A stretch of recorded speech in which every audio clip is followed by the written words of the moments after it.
ଶରଧା ବାଲିରେ ଶ୍ରୀଜୀଉମାନଙ୍କ ତିନି ରଥ ଦଣ୍ଡାୟମାନ।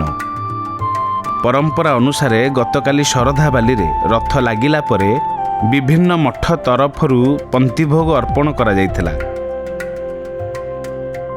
ରାଘବ ଦାସ ମଠ, କୌଶଲ୍ୟା ଦାସ ମଠ ଓ ଜିଆରା ସ୍ୱାମୀ ମଠ ପକ୍ଷରୁ ମୋହନ ଭୋଗ, ମାଲପୁଆ, କାକରା ସିଝା, ସୋଲା ସ୍ୱତନ୍ତ୍ର ଭାବରେ ପ୍ରସ୍ତୁତ କରାଯାଇ ମହାପ୍ରଭୁଙ୍କୁ ଅର୍ପଣ କରାଯାଇଥିଲା। रथयात्रा जिते ठाकुर बाहर रहती आमर जिया स्वामी मठ तरफ से ठाकुर पंक्ति भोग ब्राह्मण वैष्णव मान द्वारा तैयारी करा जाए और पंडित महाराज द्वारा नहीं कि ठाकुर पंक्ति भोग हुए सेठी भोग फेरला परे ए भोग को साधु महात्मा अतिथि अभ्यागत समस्त प्रसाद रूपेण पाइबे। ए बहुत प्रकार जिन तैयारी करो जी पूरी, हलवा, चटनी, रायता, मोहन भोगो, बूंदी, खाजा, गाजा, खुरमा, लड्डू इत्यादि नाना प्रकार जिनिस, फल, आंब मौसम आंब ये सब भोग ठाकुर को जाए। रथ रही सुखिला भोग हम भीतर को ठाकुर गले अन्न प्रसाद चलो मठ द्वारा खटणी भोग जाए सेठी सेवक मैंने अच्छा से तैयारी करेंगे भोग करेंगे मठ आसो साधु महात्मा अतिथि अभ्यागत समस्ते ताकू प्रसाद पाइबे। आज अनुष्ठित हेब महाप्रभुंकर आड़प मंडप विजे नीति।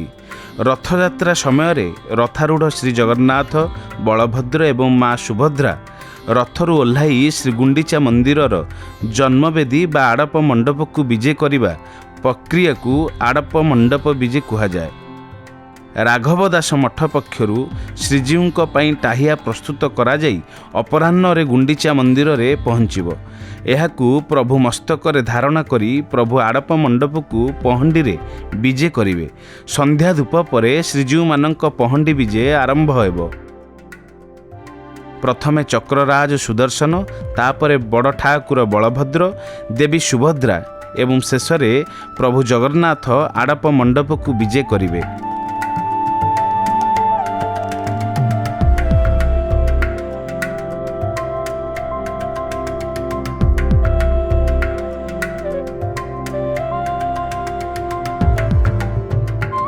शास्त्र अनुसारे रत्न सिंहासन रे वर्ष सारा मिलुथिबा दर्शन फल आड़प मंडपरे गोटिए दिन दर्शन कले मिली थाए बोली विश्वास रहिछि।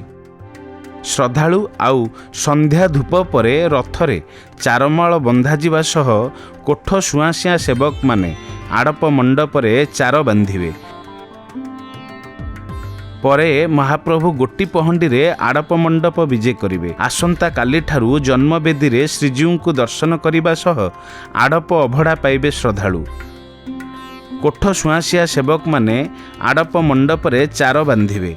पुष्पांजलि अर्पण कराजिबा परे प्रथमे मदन मोहन एवं रामकृष्ण को पहंडी कराजिबो। तापरे चक्रराज सुदर्शन, बड़ भाई बलभद्र, भौणी सुभद्रा एवं श्री जगन्नाथ को गोटी पहंडी रे जन्मवेदी को नियाजिबो। श्रीजीउ मानकर अधर पोछा परे आरंभ हेब दर्शन।